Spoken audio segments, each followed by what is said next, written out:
Every day, we're here for you. We get things off the ground, keeping you connected. We're here keeping you safe and secure. We keep things running smoothly and know the importance of giving back. Every day, we're here. ARA, here for you, here for good. Welcome to Everyday Greatness, and thanks for joining us. I'm your host, Barnaby Howarth, and today I'm joined by two people who are at the coalface of the rise of women's sport around the world. Sydney Swans AFLW player Alana Woodward and the General Manager of AFLW at the Sydney Swans, Kate Mahony. Alana and Kate, welcome and thank you for joining me. Thanks for having us. Thank you. Thanks, Barnaby. I'd like to acknowledge the traditional owners on the lands on which we meet, the Gadigal and Bidjigal people of the Eora Nation. I want to pay my respects to elders, past, present and emerging. One of the proudest things I can say about myself is that I am Australian. So this acknowledgement comes from my heart. I want to thank sincerely our Indigenous brothers and sisters for sharing their land with us. A headline in the South Melbourne Record in 1947 read, "Wanted, female footballers." The South Melbourne Swans were trying to organise a round-robin Aussie rules competition with female players. According to the record, hundreds of women answered the call and the round-robin competition went ahead at Lake Oval in South Melbourne and was a spectacular success. But not long after the round-robin competition, a headline in the same newspaper that helped attract all those players said, "Is football a sissy game after all?" Fast forward 80 years, and headlines in today's papers would have conservative, stuck-in-the-mud men turning in their graves. A headline in The Guardian in 2017, following a weekend of AFLW football, read, "AFLW, big crowds, tough play and irate fans. Footy, just as we know and love it." Women's sport, not just AFLW, made the international sporting landscape a new and exciting, achievable world for young girls. To make it happen though, nobody just clicked their fingers and magically made it appear. Huge amounts of work have gone in from huge amounts of people. And the girls and women's football programs at the Sydney Swans show just how much work has gone in to make it the shining light that it is today. So to talk about that shining light, I'd like to welcome to Everyday Greatness, Kate and Alana. Thank you again for joining me. Thank you. Thank you. And before we start, I'd just like to make mention that Kate Mahony is expecting twins in August. Yay! So that's awesome, and that's news I just received, so I just wanted to get it out there. So let's talk about footy and talk about the rise of women's sport internationally. Kate, you've seen firsthand the amount of work that's gone into international women's sport over the decades, from Australian women's cricket to the WTA Tour. How inspiring is it to see the mantle that women's sport sits on in today's society? Oh, it's awesome. I think those international sports, tennis has been now equal prize money for a lot of years, giving the athletes a chance to compete on the same courts, on the same stage, under the same conditions, which is amazing. And then cricket's come through, and that's come through with a real wave. And our Australian women's cricket team are phenomenal and have got this amazing success record. And now we've got, the Matildas and leagues like the AFLW, which have just gone from strength to strength. So it's really, as someone who grew up who loved sport, there wasn't huge opportunities, I guess, besides there was Olympic sports, and there was probably netball. But now I look at the options these young girls have, and I just think just amazing. I agree. Well, let's speak to one of those young girls, Alana Woodward. You can call me young anytime. You're probably too humble to admit it, but how nice does it feel to be one of the pieces of making women's sports so achievable for young girls these days? I feel so fortunate to be one of those players, or those female players, that's been able to play AFLW at the highest level, because, as Kate was saying, so many of those girls and women that came before us, or even, some of our coaches now, they just did not have that opportunity. So I guess to be a part of it almost from the start of AFLW is something that I cherish, and I know how fortunate I am to be able to do that. And to still be doing that a few years on, like we're still pretty early really in the journey of AFLW. But to see the progression every year, the young girls coming in, they do understand the history and the people that have come before them, but in some respects I'm kind of happy that some of them are naive to it as well, because it's just something I'm so thrilled to have been a part of. As well you should be. Now, Kate Mahony, you're kind of a big deal in women's sport in general. We'll stick around. If you're going to call you young and you're going to call me a big deal, we'll be here all day. You were appointed to the AFL's Women in Football Talent Program, a pathway that's trying to get more women into men's football programs. Are you facing much resistance in a predominantly male world, or has society become too inclusive for that petty rubbish? That's a good question. I think I've been particularly lucky in my sporting career that I've had really wonderful mentors and I guess almost like sponsors, and a lot of them have been male. So I've had a really amazing journey, and a good example of it now is, Tom Harley, an amazing support to me, and Charlie Gardner was a head of men's football when I, or the EGM of the male program when I joined here, and was incredibly supportive. And so I think I've had a really smooth journey and a lot of really supportive people, but I also acknowledge that I know of colleagues and of female colleagues who haven't had that pathway, and we can't forget that it is a sport that was essentially built by men for men, and we're still in an evolution phase. Our club is incredibly it's a long way ahead, I think, of some of the other clubs and organisations around the world, and even around Australia. So I can't lose sight of that. But I think personally I've been incredibly lucky, and I've always had great support. I think on that too, I'm really proud of the fact that I believe Kate was the first EGM of AFLW in the competition to sit on the exec board. So that's a great example of what you're saying in the club was really at the forefront of pushing, I guess, equity and equality in that space. So for me as a player, I look at that and go, wow, the club's really taking us seriously. Yeah, they thought a lot about it. That had nothing to do with me. It had to do with the position sits on the executive. Whereas in a lot of the other clubs, there's the male EGM of football and the female head of football reports in there. So the Swans made a really conscious decision to say we want to elevate both our programs to the same level. Very cool. Now, Alana, I called you a young girl before, so I hope I've earned brownie points to ask you this question. Sure have. Part of that push for women's equality in men's AFL programs is to get an increase in women's umpires and coaches. Would you consider any of that when you retire from playing? Well, first of all, I think that's amazing. Like, again, what we touched on before with women being able to participate as players, absolutely we should be able to as umpires or coaches or, administration roles as well. Personally, I think there's so many people that are better equipped to be able to go on and coach our talent and younger stars in the future. I don't know if that's me, but there are just... Brooke Loughlin's a great example. She was our inaugural captain. She's coaching in our academy program and obviously has a real passion for coaching, and she has that pathway to then go on and succeed in that area.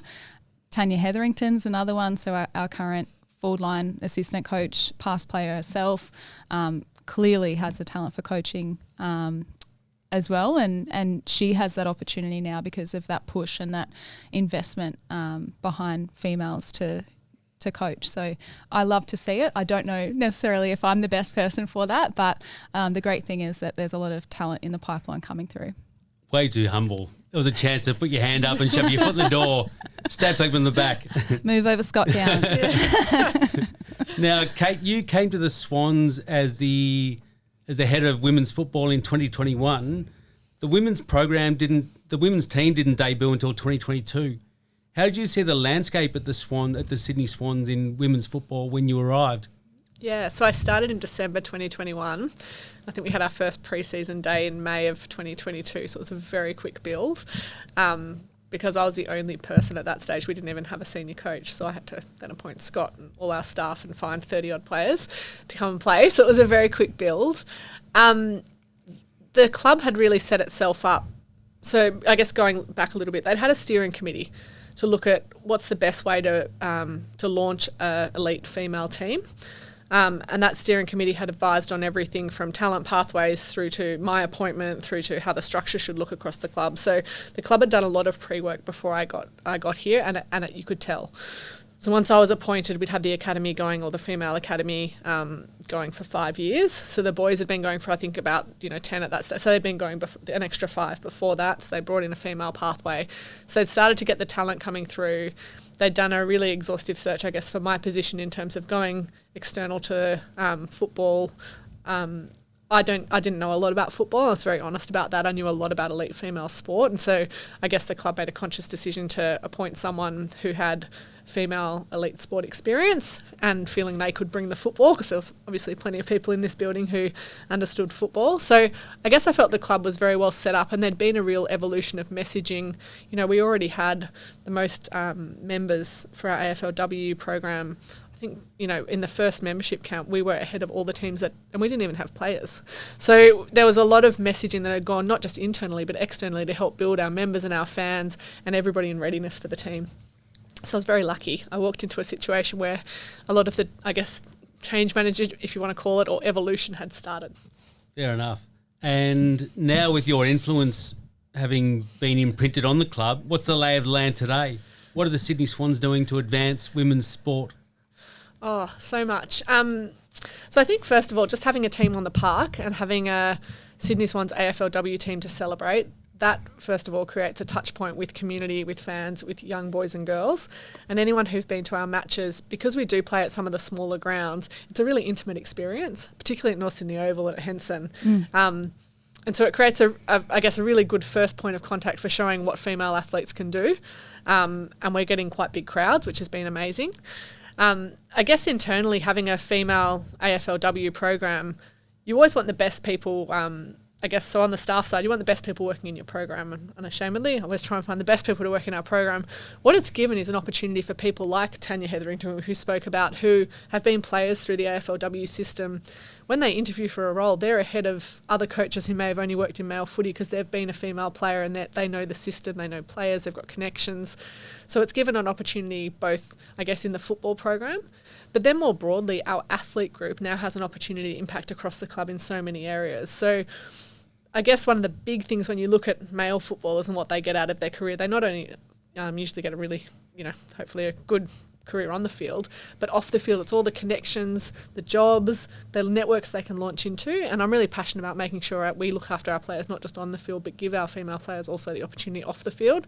And in that, they can then inspire and help create pathways for the next generation coming through. That's very cool to hear. Now, Alana, your humility reminds me of Stuart Maxfield, a bloke who was far too modest to admit that he was pretty much the reason the Bloods culture started at the Sydney Swans.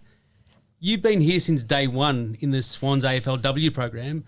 How does it make you feel that you've been one of the key pillars in laying the foundation for women's football and women's sport more generally? I think I mentioned to you before, Barnaby, but mentioning me in the same sentence as Stuart Maxfield is very, very humbling. I think I've forgotten the question now based on that. But how does it make you feel? Yeah, I think so I haven't been here quite as long as Kate. So I landed the day before pre-season of our inaugural year, which it's crazy to think, but that was just over 2 years ago now. Time's flown. But I am, again, so proud to have been involved since day one. Growing up as a huge Swans fan, my dad was, my grandfather was as well. I think it was a bit of a cherry on top for me to be able to come to the Swans, contribute to the program as a player from day one, and eventually we'll see out my playing days here at the club that I've loved for so long. Very proud moment. Again, a big decision like Kate touched on. We had not much time to decide on contracts and was fortunate enough to receive an offer. I'd been delisted by other clubs before as well, so was given an opportunity sort of, the 2 days before I think you had to finalise the list, and made that jump, changed moved states, moved interstate, moved my job, my career. Eventually, my partner came up with me as well. So, at the end of the day, it was a huge decision, but one that I was pretty willing to make, on a whim based on an interview over Skype, I think, or Zoom with Kate and Scott. And for one, I obviously loved the club already, but I could see the direction that they wanted to take. And I think, Kate, you spoke so much about high performance in our first interaction on that, and I was like, wow, that's something I want to be a part of. So, yeah, delighted, very proud to be a part of it since the start, a small part of it. But, yeah, it's been a great experience the last 2 and a bit years, and very excited for the upcoming season as well. As you should be. Now let's speak about the upcoming season. Kate, you've witnessed firsthand all the hard work that's gone in behind the scenes of this club with the structures and the pathways for women's football. How proud were you to sit and watch the women's team make their run into the second week of the finals last year? Yeah, it was fantastic. And it was a reward for a lot of hard work by not just the players but also the staff and everyone across the club who's contributed to creating this environment for our players. One of the things that I personally, I guess, drives me every day is trying to make sure we have an environment where every one of our players has the chance to be the best athlete they can be. So not everyone's going to be the best, but everyone on our list, I want them to maximise their potential so they know at the end of their career. And to make sure, as a club, we give every athlete, whether they're in our male program, our female program or our academy, the best chance to do their best work, but also make sure that we put all those resources around them to help them succeed. So when it all comes together, especially after our first year was really tough, I think it's hard to go into a season knowing you haven't had the prep time. We had a 10-week pre-season. Most of our players, 24 of our players, had moved into state in the previous 3 to 6 weeks. We were in the side of the SCG in our old facility, which had one female kind of bathroom, and we had to create a meeting room had to turn into our locker room. We really didn't have the facilities to do it well. We did it as best we could, and the playing group were fantastically resilient and got on with it. But to be able to go from that to then being able to put in a really good off-season, a really good pre-season, and put in all those structures and all those systems in place that helps people be their best, to then have it kind of come off and get into second week of finals. I mean, yeah, there was a lot of pride across the whole program for what we'd all been able to achieve. I'd imagine so. Now, speaking of pre-season's underway, Alana. What can people expect from the AFLW team at the Swans this year, in your humble opinion? Hopefully they can expect us to go one better than last year. I mean, we're always on the strive for continuous improvement. I know we're really, as you said, really proud that we were able to make the second week of finals last year, but at the same time we didn't make it to the grand final and we didn't come home with a flag. So we've got work to do, and we've been putting in that work. Already in the off season, there's been a mountain of work that the athletes have done, but also, to Kate's point, the staff have put in as well to just make us better. And, based on that Adelaide game, we're already through the first couple of weeks of the preseason. We're reviewing our games from last year, seeing how we can improve. We're reviewing training as well, and trying to hold ourselves and hold each other to a higher standard, which has been a really enjoyable process. Sometimes you don't always like the feedback that you do receive, but we're all there trying to make each other better, and hopefully that comes through in our performances, and our fans and our members can enjoy that as well. Well, we certainly will enjoy it and look forward to it. Now, let's talk about women's sport internationally more generally. Kate, you've been at the coalface in a lot of different sports across your working life. Now, when young girls start planning their lives from today, they'll see being a professional athlete as a realistic option. How proud does it make you feel when you've probably been through the tough parts about women's sport? Yeah. How proud does it make you to see young girls making those decisions? Oh, it's amazing. And I think there's two bits to it that I think is fantastic. So one, there's an option for females just like males to be a professional athlete, and I think it's just another career path that some people might like to take, or that's where their talents lie, and now they've got an opportunity not just on the field or on the pitch or whatever sport they play, but to make also money off the commercial opportunities and actually, I guess, launch their life in that way. The second part of it, I think it just elevates women in society, because I think young boys and young girls are now just seeing females and males as equal. We don't have our male sports stars up on a pedestal and the females don't even make the news. I know there's still a lot of work to do with getting coverage and things, but we're starting to get that swell of, young boys and girls seeing our female athletes as just as worthy as their male athletes. And I think that's a really powerful message to send in society. And I think it's a really important message. And my nephew, he's 5 now, but he's about 4. Matildas were in the World Cup. And he actually said one morning to his mum, he's like, oh, when I grow up, I really want to be a Matilda. I want to be a boy. I want to be a boy Matilda. Awesome. And she's like, how cool's that? And because he's grown up on women's sport, because he comes to my things, and then he's run on the field with the girls, and then at kindy they were watching the Matildas. I thought, how fantastic's that? Whereas, that was unheard of when I was younger. I think I remember the swimmers from the Olympics and a few of the netballers, but there weren't those role models. So I think it's 2 things: one, a career path for the girls, but the second is just where women sit in society. And I think sport is a really good vehicle for those conversations. That is very cool. That's a very cool story. Now, Alana, one of the big sayings in women's sport is, if you can see it, you can be it. How does it make you feel knowing that there's young girls that see you playing footy for the Swans and that's who they want to be when they grow up? Yeah, we were chatting about it earlier. If you can see it, you can be it. It's been the slogan around for probably the last few years, and certainly since AFLW's taken off or got off the ground. Similar to Kate's story, my niece, who's about 11 now, she's started playing football, and really that's only through seeing me do it. And she's always watched footy, but never thought that she could do it herself. So to see her starting to play and getting her friends involved, and I guess even if they don't have the ambition to play AFLW at the national level, it's still increasing female participation in sport and keeping people active, and at a community level, helping with social skills and just general health and well-being. So I guess the impact that we can have, not just on grassroots football, but I guess health and well-being in general is huge, to try and keep females active and participating, not just up until primary school and then it drops off, but that you can play until you're 33 and keep active and well, and find a hobby and your community. If you join a local club, or if you're passionate about football, that there's a role for you to play there. Well, Kate Mahony, Alana Woodward, you guys are inspiring so many people that you probably don't even realise. So thank you for inspiring people like my daughter, and thank you for joining me on Everyday Greatness. Thank you so much for having us. Thank you. You're welcome. Appreciate it. And thank you to the Sydney Swans for hosting us so graciously in your beautiful headquarters. Thank you to the ARA Group for being our major sponsor for the 7th year in a row. Thank you to Look Studio Australia for your technical expertise, to FASA Digital for your digital marketing services. And thank you all for watching. We hope we've helped make you proud again of just being an everyday Joe bag of donuts.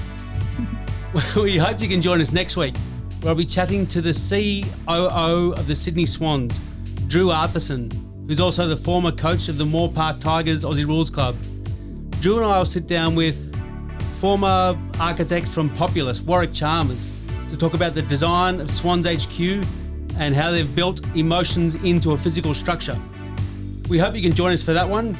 But in the meantime, if you'd like to find out more about this show, go to the Everyday Greatness page at www.barnabyhowarth.com.au, or follow us on social media on Facebook, Instagram, LinkedIn or YouTube. And you can also watch us on Swans TV. But thank you again for watching today, and thank you Alana and Kate. Thank you.